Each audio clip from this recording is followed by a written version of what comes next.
I would hear people be like, parenting is hard, having a baby is hard, but I never was told like succinct exact examples of like, but why exactly is this hard? Like, I know it might hurt, I know it might cause pain, but what is actually hard about this journey? And I realized, like, even in the Black community, like, we'll see, but nobody's actually sitting down and talking to us and being like, these are the healthy ways of how to be a parent.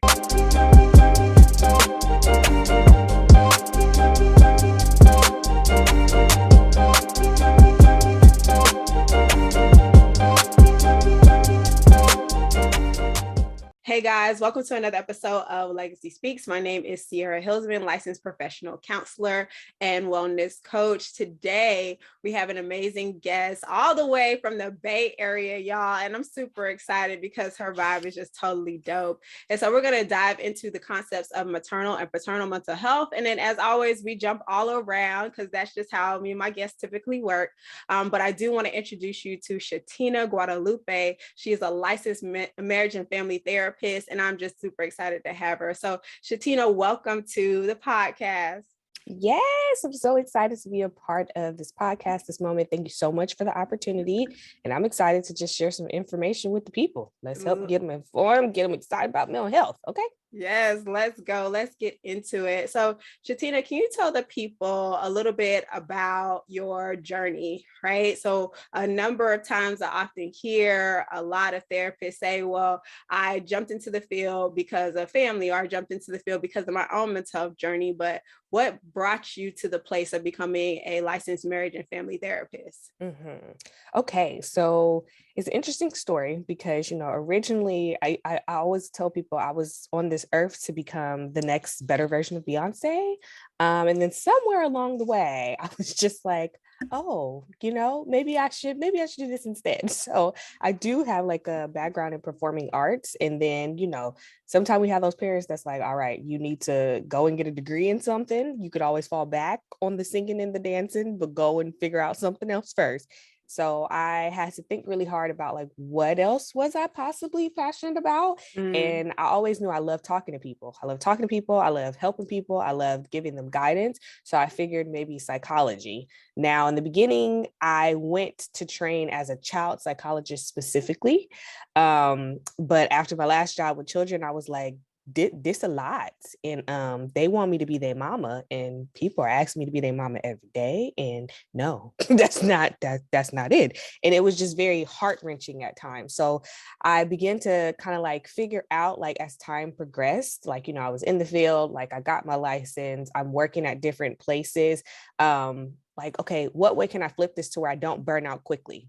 And I'm not always experiencing like compassion fatigue, vicarious trauma just from working with kids directly. So then I realized like, oh, I really like working with adults who've experienced childhood trauma. And when I was in the university population, I see that a lot because a lot of students are just then being able to get introduced to therapy. And so they're just now being able to explore all their stuff. And I was like, I'm gonna settle here with adults, and I'm gonna just continue to do my thing. And then as life just continued to give its experiences with me to where I felt like a deeper, relatable connection to clients, because I'm always going through something a little similar to the clients that I would see, then it just kind of expanded its way from there. And I've just fallen in love literally with the career field, and just kind of like the moment of recognizing like, oh, I'm not telling people what they're supposed to do with their life. Like going to grad school and be like, no, I'm a guiding light. They're the captain. I'm here to guide them to wherever it is that they're trying to go in this world of healing. That was just so beautiful to me. And I've just been loving it ever since. Still thinking I'm Beyonce though, but like many of us do.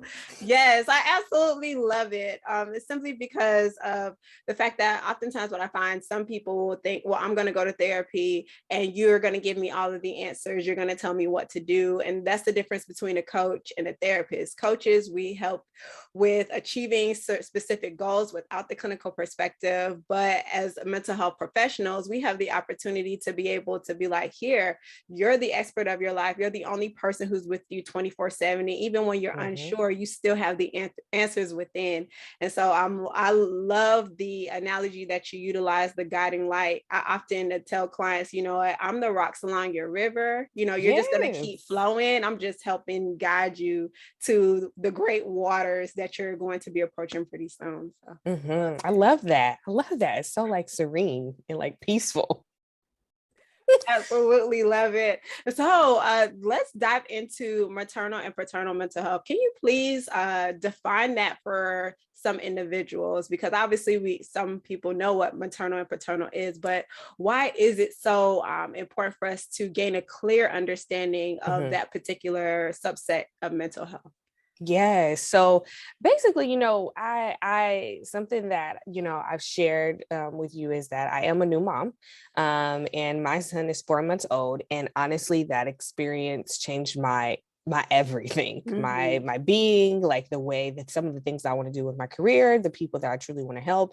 And it's really interesting because I feel like when it comes to motherhood specifically, like we see our mamas, we see our aunties, we see our grandmas, we see different people that's being mothers, but it's like it changes you to the core and you truly understand all the sacrifice and all that a woman goes through, as well as, a man that's there to support, as well as just, anyone that's in these roles, mommies and mamas and papas and daddies and, everyone in their partnerships, just being there to support throughout this experience, and really just recognizing like, wow, okay, this is a different level of needing to care for yourself. Yeah. This requires a different level of support. And being that I am still pretty new in this experience, I very quickly realized that there was a lot that was lacking, a huge gap. And also just the simple point of, I realized there was so much support, like mentally, physically, emotionally, when you're pregnant, all the way up until the time that you have the baby. Now, I'm not saying all those experiences are great. Sometimes we all experience a level of trauma with it. But then I recognize after you have the baby, people think that you're supposed to be superwoman, superman, super person, and being able to just handle everything, being able to make sure that, you listen and taking everybody's advice while trying to figure it out yourself. And sometimes people can tend to just disappear a little bit. And honestly, that's a whole different chapter because you're entering the 4th trimester. And that's when the postpartum depression come up, the postpartum anxiety come up. Both people that are parenting the child can experience postpartum anxiety and postpartum depression. And then so from the moment that you conceive, I feel like that's a whole different level of caring that you need to do in order to make sure that you are mentally well and thriving, to be able to show up for not only your child, but yourself and whoever else is in the situation supporting you. And then it just continues to evolve from there. So each one comes with its own sweet spot that doesn't need to be neglected, but it's like a higher up level of, okay, this isn't just caring for yourself as a core. This is you caring for yourself and taking on a whole nother role. And I think that sometimes people don't fully understand that isn't the actual birthing parent or the partner that helped create this child.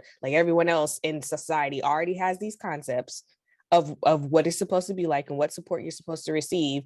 And sometimes it's just not the healthiest. And that's really draining on everyone that's in the situation. Yes, there are so many key points that you touched on. And immediately as you were talking, I was just thinking about some of the friends that I live vicariously through. I want to say that I'm the rich auntie, but I'm the settled auntie. Okay. I'm that friend that would be like, you okay? You good? You want to go take a walk? You need me to FaceTime with you? Like, what's going on? And like you mentioned, there are just so many preconceived notions or maybe even beliefs that are passed down intergenerationally about the concept of becoming a parent. Everybody, especially with us being millennials, everybody has a way, or our elders have a way of saying, okay, you're married, when are you gonna have them kids? Your biological clock is ticking, right? But they're not looking at the whole person. What goes into having a healthy partnership or a healthy marriage? What goes into being a healthy parent? What goes into taking care of yourself even after you have the child? And so all of those things that you touched on were so important, because you're reminding not only that individual who's listening, okay, yes, be there for your child and your partner, but number one, also be there for you. Mm-hmm. I always tell clients, especially like my moms or whatever, just like, you're the engine that drives the boat. And Right. if you collapse, if something happens to you, this boat literally stands still. So Mm-hmm. thank you for touching on like the whole person when it comes to these things. Yeah, absolutely. And another huge thing that I really realized is there's a lot of conversations that are just not happening, period. Like, we already know that. We know that there's a lot of Mm-hmm. stigma around mental health. We know that there are a lot of barriers that need to be broken. But like I said, with each role and each chapter that we step in our life, we always recognize, like, well, dang, did nobody tell me that? Like, somebody might have said something, but this ain't what they said. And then I know, like, I would hear people be like, parenting is hard, having a baby is hard. But I never was told like succinct exact examples of like, but why exactly is this hard? Like, I know it might hurt, I know it might cause pain, but what is actually hard about this journey? And I realized, like, even in the Black community, like, we'll see, but nobody's actually sitting down and talking to us and being like, these are the healthy ways of how to be a parent. The number one thing that many licensed psychotherapists struggle with, besides insurance reimbursements, is learning how to leverage social media in order to build their brand or business. But what if I gave you a strong and successful social media strategy that you can implement within hours? No ads, no gimmicks, just straight results. Well, guess what? This weekend I'll be hosting a live online training teaching you how to leverage your clinical expertise in order to position you for increased income, okay? But I need you to register today, like right now, because spots are filling up quickly. All you have to do is click the button below or go to converttheclinical.com to secure your spot. As a fellow mental health clinician, I can help you take the guesswork out of knowing what to post, how to create it, and when to post it. So I need you to head over to converttheclinical.com or to click the button below to secure your spot now. Do it now before it's too late. And I hope to see you soon. I can't wait to work with you. Mm-hmm. Or, these are the different things that I learned, or maybe places where I made mistakes. And, these are things that maybe you could do differently. Like, nobody, like, even all the way down to breastfeeding and pumping, listen, that thing that had to drag me and take me out every single time. And it was so hard to receive any support around that, and having to just find other mothers to connect with to help, because the hospital and people that was supposed to be educating me through insurance wasn't doing it. They were just like, oh, it's okay, put the baby on formula, they'll be fine. I'm like, no, I'm trying to pump. But if you're also surrounded by people that are like your mothers and your sisters, your aunties, who also didn't have that support, who also didn't really know how to try and overcome the pain of it, overcome being miseducated, so they gave up quickly, it kind of sets you up for failure. So I'm realizing there's this whole chain of effect of like, okay, nobody's actually knowing 100% what they're doing, or not even how to guide a conversation with each other, to be vulnerable enough with each other to say, hey, I didn't have it all figured out, I might have made some mistakes, but I'm gonna help kind of hold your hand and tell you, not just show you, or not just be like, you're gonna be all right, but actually tell you some things that could be helpful along the way. Yeah, and not only telling you, but willing to learn collectively, because even in the midst of all that, I'm hearing the importance of community. I was TikTok is probably one of my favorite platforms, and they were saying that for a lot of us, or the way society is made, is just like they really want us to narrow down in on like partnership relationships or partnership love, when we need to be expanding our scope and look at community love. Just because we have like the dyadic, or maybe even like the triad, depending on whatever it is that you got going on with your relationship, don't forsake community love. And in that community, you're learning together, you're growing together, you're implementing, you're doing that trial and error. And so I love how you are like emphasizing the cohesion between generations. And you're absolutely right. In regards to community support is so very important. I know that everybody is not able to have maybe the level of support that they would want or hope, but I do really hope that, especially during a time like that, where a person is pregnant or is the birthing parent, is able to receive some support in some way, even if it's not a blood relative. Like, let it be a friend, let it be maybe it is a doctor or a nurse or somebody that you really find a liking to, or it's a community organization or a therapist. Like, really having at least one person that they can be able to feel like they can depend on throughout the journey, because you need support. And I feel like society really makes people, it's like that American dream, right? So it's like, okay, you got the two parents, the 2.5 kids, the little dog bark bark, and then you got the little white picket fence in the house. And a lot of the times when we go towards these goals of what we want in life, it really narrows it down to that. It's just y'all on your own little island. But nobody's talking about when you need somebody to throw in just a little floaty to help you. And, you know, you need your neighbor on the other side of the fence to be like, y'all all right over there. Nobody's really including that in the picture. And it's hard out here in these streets to just be on your own island, especially when it's new and you don't necessarily know these waters. You don't necessarily know these territories. So I find it to be so very important to not be afraid, but like when you feel like you're lacking an area, or even the people that's in your support system, maybe they don't necessarily know the answer, you know, reach out, ask people. There's so many Facebook groups. I didn't found so much help in these Facebook groups. Like, listen, these people I don't know, but these people are coming through. So being able to find it in whatever way you can is important, and being able to just raise children together. I'm just realizing, like, people taking on that responsibility again of raising children together makes me feel like the world probably would be a better place, instead of everybody being like, that's your child. Like, you know, you had them. So you, I can't watch them tonight. I got to go and do this. And it's like, no, the child actually needs to know, like, wow, like I am loved in so many ways by so many different people. And I'm actually seeing my parents, like, you know, thrive and have examples of how to connect in a healthy way. Cause you know, we in COVID, so these social skills is lacking for the babies.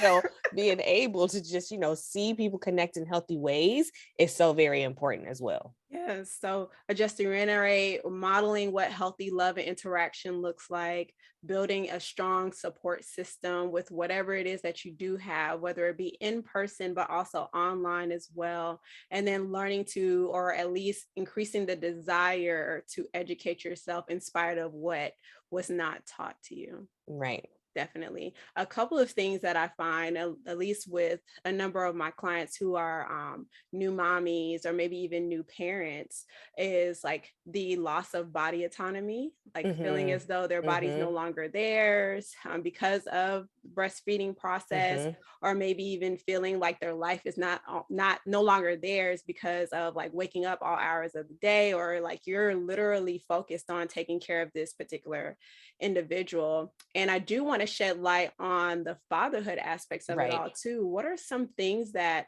a number of fathers are experiencing but may not be talking about when it comes to becoming a new parent as a father? Right. So one thing that I have really realized, well, I'll say a couple of things actually, is fathers are usually and very easily, like, you know, pushed out of the experience. And I find that to be so fascinating, because we know that, you know, it most times takes two people to be able to create the child. But the way that supports are already set up, it's like, and don't get me wrong, like it's important for mommies to have their time to shine. It's important for the birthing persons to have their time to shine. But one thing that I realized is, like, you know, no matter how supportive fathers want to be, especially during this time of COVID, because COVID caused there to be so many regulations to be hunkered down on, to where people have to go to appointments by themselves. You know, you have to call your partner in on the telephone. You know, maybe people have had to birth by themselves, depending on, you know, how high the Omicron variant is, like all these different things that just made it easier to just push the other person out. And it's like, you got to go through this by yourself. And even when it comes to birthing, like, you know, the child, like everything is to cater to the mom, which again, like I said, is very, very, very, very important, because they're the one going through all the pain and pushing that baby out. So they need to be catered to. But it's such a sad thing to look over and see your partner, and especially if you have a partner that really, really, really wants to be a part of the experience, and they're just kind of like on the outskirts, or nobody's even offering them a bottle of water, or nobody's saying like, hey daddy, you know, like, how are you doing right now? Like, how are you doing in this experience? Or, you know, them only, like nurses or doctors only worried about what's comforting for the mom. And, you know, I feel like, you know, in order for the unit to be okay, for the mom's mind to be able to relax, the partner plays a big part in that. Whoever is in the room is supporting plays a big part in that. And then so if they're feeling neglected, because this is a new experience for them too, they don't necessarily know what's going on, how to support you when you're having all these pains and experiences. They can feel very, very helpless. And then so while they're trying to find ways to connect and trying to be a part of it, but also be respectful and know that you need all the tender love and care, they're also looking for like, well, dang, who can be here, like who's here checking for me, like, I'm here too, like I need somebody to say, am I okay? I need to go and take a deep breather as well. This is probably really scary for them at the same time. And then so, being able, like for fathers, I've just noticed, to have other fathers that they can express that to, or feeling like they have the space to be able to speak up and say, I want to have a voice and a say in this, making sure that, they're here with their partner as this is going on, because, that's a person that's there to help advocate as well. So they play such a bigger role than I feel like the environment and the setting and just the little boxes and the barriers that's already created allows them to actually play in that moment. So they're actually pretty forgotten about. And a lot of times, I think there's a lot of new groups in the new areas of support that's being, there for fathers, but a lot of fathers don't actually find the time, or because men, they're already feeling really weird about talking about mental health. So a lot of them don't actually find the time to try and connect with each other or be real about things in a way that's vulnerable. Like it'd be cool, like, yeah, I had a baby and yeah, things are going well, but actually getting down to the nitty-gritty of like, I was scared, or I was crying, or I didn't know what was going to happen, or I really wanted them to be okay. I didn't know how to support them. They need more spaces to be able to not only have that after as a way to process what they actually experience, but also during the whole entire experience in itself. Because like I said, it's the whole unit. The whole entire unit needs support, not just the birthing person, the mom, the baby. Yeah.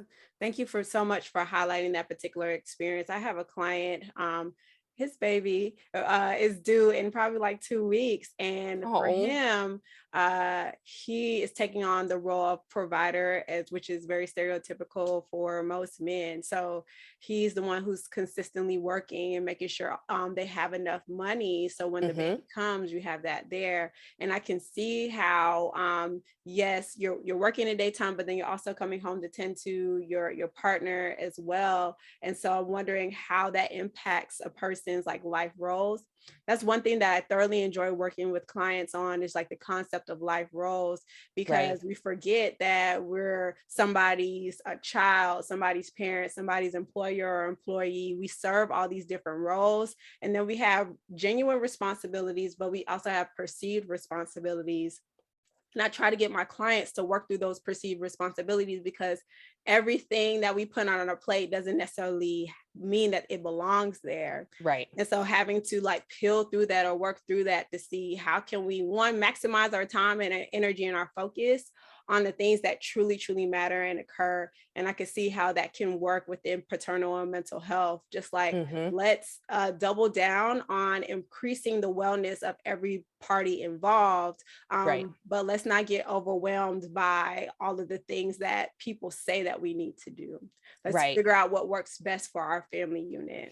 There you go. There you go right there, because there's always going to be so many different people that are going to say, this is exactly what you need to do. And when you're in the room and you're having a child, it's a lot. It's like being in the freaking twilight zone. So many different pieces of information is being thrown at you. You're being poked in so many different ways. Things are moving so fast. There's so many emotions that's going on. It's literally a whirlwind. And you come out like, oh my gosh, the world is still like, it's daylight. Oh my God, I'm blinded by the sunlight. Like it's really one of those moments and experiences. And, if people aren't able to find a moment to slow down and just kind of be like, let me breathe. Okay, this is happening. It's happening in real time. Let me get in touch with myself. Let me get in touch with my partner. Let me just look around and engage with my senses and then move forward from there. In the same way, like I said, that mothers experience postpartum depression, postpartum anxieties, the dads very much so experience it too, but nobody is talking about it. And it's an easy way, even just, I know me and my husband were sitting there, and because I've experienced postpartum anxiety and depression throughout this. And then so I know we were sitting there on the little checklist, because the interesting thing is, and that's what I'm saying about lacking, they give you a checklist. I don't care if you sit there, unless you probably check that something is wrong and you like at a level 3-5 on everything, they don't say nothing about that when you're going to these appointments. They're just having you fill it out, and that's kind of it. That's kind of all. So I'm assuming you have to get to a level to where, Okay, you probably are needing a 5150, meaning you need to be hospitalized. You're not feeling safe with your baby, for people to be like, ding, ding, ding. Okay, let me hurry up and put all the pieces together to support them. Right. But it's like all these other people, okay, maybe they're not on the verge of hurting themselves or their baby or their partner or whatever it may be, but they're struggling, or they're trying to stay afloat, or they're trying to float back up to the surface, or they don't know what's really going on and they feel just outside of their body. And then so as we were going through little things and I'm checking things, I'm asking him like, well, is this you? Is this you? And we realized like, oh my gosh, like you're experiencing some of the same things I'm experiencing. They got postpartum anxiety and depression just as much as we do, because everybody like, this is a whole flip of who I am. This is a whole flip of my being. This is a whole flip of, even just, them just going and entering into a world of being sleep deprived. Like they just as sleep deprived as, you are. And granted, like I'm saying, I'm not saying all fathers are ones that show up, because I have definitely heard stories of, the fathers being in there playing video games the whole time. The father's not being actually present at all. The father's being very unsupportive and, not necessarily stepping into their roles. Doesn't mean that they're not going through their own experiences as well, because as you can probably imagine, there's a disconnect going on there. Yeah. And there's some level of support that needs to be, given to them as well. And maybe some awareness brought to some emotions that they're probably stuffing down, that they're not able to kind of bring to the surface. But even more so for the ones that are really, really trying to like, be like, I'm here, don't forget about me. Yeah. Like, these are just some things that I've noticed and kind of heard a lot of fathers and mothers talk about. Absolutely. I love when clinicians are able to find passion in what they do, especially when it comes to their personal experiences. And can you please give like the top 2 things that worked for you and your husband as you guys were navigating through this time? Because I can tell like there's a number of people are like, oh my God, this resonates with me, but like, what do I do? What are the actionable steps? And for anybody who is saying this, we're not telling you what to do, but we just giving you some options. Okay? Some little tips So to sprinkle. what are the top 2 things that worked for you and your husband during that time? I would, first and foremost, I'm not even gonna lie, through this whole experience, can I say God, Amen. we hear Yes. God showed up and he shows out, and he has literally been a pillar of strength when we feel like, Amen. oh man, we about to crumble. Because, my husband and I were newlyweds. Mhm. So being newlyweds and then 4 months later having a baby, like that's like 2 total different life transitions that's going on at the same time. And again, you think you in a whole different twilight zone, or maybe you about to be in the Hunger Games or something. And like it's just too much going on. And then, so, really being able to like lean on God, because there was moments like even in my own birthing experience where it's like I had to completely surrender, because there was nothing that I could do about whatever was about to happen. It's like God had to come in and he was going to have to work my body in a way that they were saying, okay, this ain't about to happen for you. Like, we don't know what to tell you, we don't know what to do. And then so being able to just like, lean on him and, getting to the point of just like my husband and I having to quiet down, having to be very vulnerable, having to let the emotions flow, having to let the tears flow if that's what it looked like, and not trying to be too strong or not look like you're too weak or whatever, but just authentically being with each other and leaning on God in that way, and just saying like, make a way out of no way. Literally, let this be as safe as it possibly can. Let no more harm be done. Like, really just allow and relinquish our control. And I believe me when I say, the moment that happens, the barrier literally that was happening in my body released. Amen. And it was like, it's time to push. And this is 3 days that I have been trying to be in labor from being induced. And then so really knowing that, okay, he is there for us when we feel like we're at odds, or we feel like, we can't find any common ground, or we feel like, we need some recentering. We come together and we pray, because we're not perfect and we don't know all the answers, and we need a lot of guidance. So we come together and we pray, and we've been doing that, throughout the whole entire journey, even including our child, even when he was in my womb, just being like, saying like our child's name, putting my hand on the belly, him putting his hand on the belly, and really just including each other in the just this family unit of trying to learn how to be strong, and trying to, learn where we can go in order to be able to feel some sense of just I would say like having like a strong rock in this situation. And then outside of that, communication has been a big thing. Like really trying to remember, y'all are on the same team. Because if one person sit here thinking that, well, I deserve this, or I need to be this, or I need more sleep because of this, or my body just did all of this, like it really has a way of trying to find its way of like tearing people apart, or people being on two different ends, not being on the same page anymore, because hormonally and emotionally, things are already all out of whack and all over the place. So it's very easy to slip up and say things that are offensive, feel like your way is the right way, when honestly don't none of us 100% know what we doing. Like it's all trial and error, we trying to figure it out. So trying to remember, like, okay, we are on the same team. There is space for everyone's ideas about how this child needs to be parented. Nobody is right or wrong. Give everyone the space to try, unless it causes some harm or something, to try to figure out how to parent. That's the only way that each of you are going to be able to grow.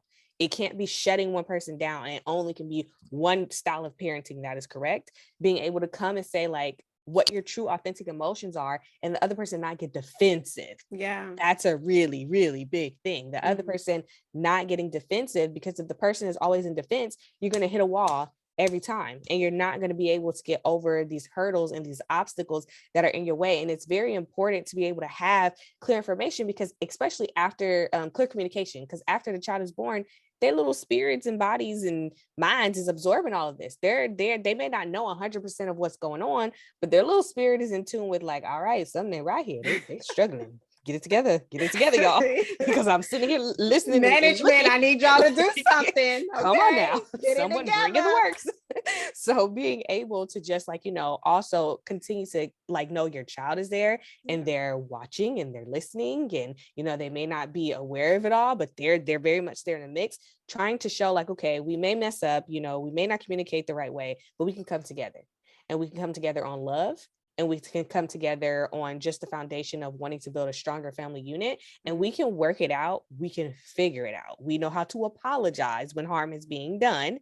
And we know, all right, we're not perfect, but we have each other, and we're together in this. And then, so those have been probably two of the biggest things that has really just helped us along the way. Not saying that we got it all figured out now, but we are able to come together and grow throughout all of it, because it's only going to make you stronger if you allow it to.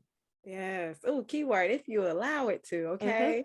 I think about the concept of allowing it to, in DBT, we're all about willingness, right? Are you willing? I know you want change. I know you want different, but are you willing to pursue that change? Are you willing to put in the work and the effort? I always tell clients, everybody wants change until it becomes inconvenient. Right. Right. They I didn't ask for this part of you. Going back where you came from now. You're doing too much. You're doing too much. Chetina, oh my gosh, we could go on and on and on. But I do want to give you a chance to be able to spotlight some of the things that you're working on. You have a program that's coming out, or some services that are coming out for our ages 18 and up population. Can you talk a little bit about that? I know it's kickstarting in October of this year, 2020, if you're listening to 2022. Jesus, did I just say 2020? I know we stuck there. see what it done to us? Yeah, we in, okay, because it's flying by, okay? But yes, can you please talk about your service? Yes. So I have created a mental health, service called Always Live Lovely. I created it, it's kind of like my little baby that's just grown and grown and grown and transformed into, all that my heart can desire, and it's continuing to grow.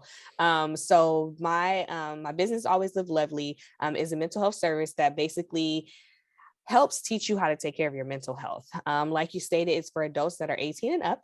And basically, I want to be able to make it accessible, for the everyday person, that no matter what way you are having an experience with me, you're able to take something that you can apply to your daily life and recognize that, okay, this is an easy, effective tool that's applicable. I didn't have to do some over the top things. It's oh, this is so simple. And I can feel some relief, and feel some joy, feel some sense of I'm back to the self that I know myself to be. And so I have a variety of services that I'm offering. And then, so it's just kind of me adding and growing the business, like I said. So starting in October, I am finally getting to the point to where I'm opening my virtual private practice is very long awaited amongst my community because everybody like go into private practice, girl. So being able to offer some individual services. Now with that, I have been trained to work with a variety of people, but of course, when we start our own thing, we're able to kind of hone in on a couple of things. So I'm able to help with a lot of different people, and I would have people kind of, fill out a form. We have our talk, see if we're going to be a good fit. But some things kind of like what I highlighted in our discussion today that I really have found joy in is like maternal, paternal mental health, childhood trauma, suicide ideation. I know people get scared about that, but that's a huge one. If you ever want to talk about that right there, that's something to be talked about. And then so being able to support people in that area, as well as like, dream and nightmare like exploration, because I don't really hear a lot of people that were, creating space to talk about that, but it comes up a lot, even outside of PTSD, like it comes up a lot in general. People experience just, trauma or, need healing or healing coming to them in their dreams regardless. So being able to offer that too. And then, I've done a lot with the young adult population, being that I've worked in universities. So outside that, like I said, I can still help with anxiety, depression, life adjustments, family relationships, the whole nine. But those are just some sweet spots for me. And then I also offer individual consultations. So this is for the people that y'all like, I'm not trying to do therapy. Who you think I am? Then I'm like, all right, maybe you need a little education. Maybe you got some questions. Book a consultation. I help you with some mental health education. Say you need some help with locating some community resources. I'll help you be able to do that. You need some career exploration. And it's like my little golden pot of mixture of things that bring me joy that I know people really need help and support in. And it's like, okay, I got you in that. And then I also like to do consultations within the work environment, being, burnout, self-care, trauma that's experienced in the workplace, really wanting to make sure that I'm helping people be able to show up and be mentally well there too, because that's so very important. And then I have a podcast. So, breaking barriers and mental health discussion has been a little break because, like I said, I had to become a wife and a mama. So I'm trying to bring that thing back and be able to have conversations with people just like what we're doing that helps break down the stigma and shows people go within your community and start talking. Start talking, because I guarantee you're going to find somebody that was waiting to be talked to and that was going through the same experience you were, but they didn't really know how to speak up. So it helps to kind of encourage conversations with others, as well as internal dialogue within yourself. And then, so I have a lot of just great things that are coming that I'm super excited about. And I want people to become a part of, because I see it as the Always Live Lovely community, and something people can stay connected to. And it's like a way of being, thinking, feeling, being, and living lovely. It all just starts, like I said, with a choice, and, allowing yourself to have that life, allowing yourself to choose that life, and continuing to show up for yourself in that way. So I'm really hoping that people tap in with me. www.alwayslivelovely.com. Check in with your girl. I'm on all social media platforms, and I would love to just connect with anyone that's looking for some help. Yes, y'all. She has a wonderful wheelhouse of resources. So please make sure that you're tapping in. It's alwayslivelovely.com, as well as Always Live Lovely on all social media platforms, Facebook and Instagram. So go follow her and tap in. So Chetina, I thoroughly appreciate all of the wealth of knowledge and wisdom that you have provided today. It was a long awaited conversation. Yes. Y'all, we have been going back and forth for a couple of months, and our schedules did not really align. And so I'm just so grateful for shooting the email immediately. I think that's the beauty of being on different coasts. Right. It's I could be up at midnight and you're still up, and I'm just let's get it together. That's great. One question I love asking my guests as a closer, obviously, that the name of the podcast is the Legacy Speaks podcast. And so what would you like your legacy to speak about you? I would like my legacy to speak about me. I would definitely like it to just represent no matter what I did, especially when it comes to this mental health thing, because I've put so much time, energy, and investment into it. I gave it my all, and anybody that came into contact with me knew that I gave from a genuine place. I gave from nothing but love, and I gave from a place of being I really see you, and you don't got to struggle and go through this by yourself. We gonna work it out. I'm gonna be there to help in the ways that I can to work it out together. And really just being able to open doors of a way of making healing accessible, because, especially with having a son now, like I need him to be able to know and see, especially being a male, a biracial male at that, like being able to just know, like, there's a different way of being able to look at what it means to be a man in America, and be a man that's experiencing mental health, and trying to just show him and all the other people that's grown up, all the people in the world, like it's okay to be vulnerable. That is not a weakness. I actually see that as a strength. The strength to be able to just take the veil off and be like, this is me, this is who I am. So I've always really worked hard with being authentic, being real, because I can't sit here and guide you to your light, to your new way of being, to your, feeling like, you're your best self, if I'm sitting here and the veil is on me and I'm just trying to fix you and make sure that you are good, or make sure that I'm guiding you to a certain way. I need to make sure that I'm able to deal with my own stuff and be able to like uproot it from the roots and get to the bottom of things and be willing to be vulnerable and go there. That was something I heard in grad school. They said, you got to be willing to go as deep with your client as you're willing to go with yourself. You're not willing to go deep with yourself, you might as well just cut it out right then and right now. Exactly. So being able to really just say like, okay, I can be raw with myself. That allows me to be raw and real and help others get to that point as well. So I just need people to know, like, I'm out here, I'm having experiences, I'm bringing it, into letting it guide my work. And I'm really out here trying to make a difference, and let people know, like, we all right. We in this together, y'all. We in this together. So that's the legacy that I want. Love it. Absolutely. Once again, y'all, please do not forget to tap in alwayslivelovely.com. And once again, my name is Sierra Hillsman, licensed professional counselor and wellness coach. Don't forget to like, comment, subscribe, and share. And if you are listening to this via the podcast, make sure that you share this episode with any and everybody that you know. Okay. Don't forget to leave a review. And also feel free to tag us into any quotes that you heard. If you heard a bar or a gym that you thoroughly enjoyed, don't forget to tag us at Always Live Lovely and at Legacy SBKS on everything. We love to have your feedback. So once again, thank you so much for tuning into the podcast, and until next time.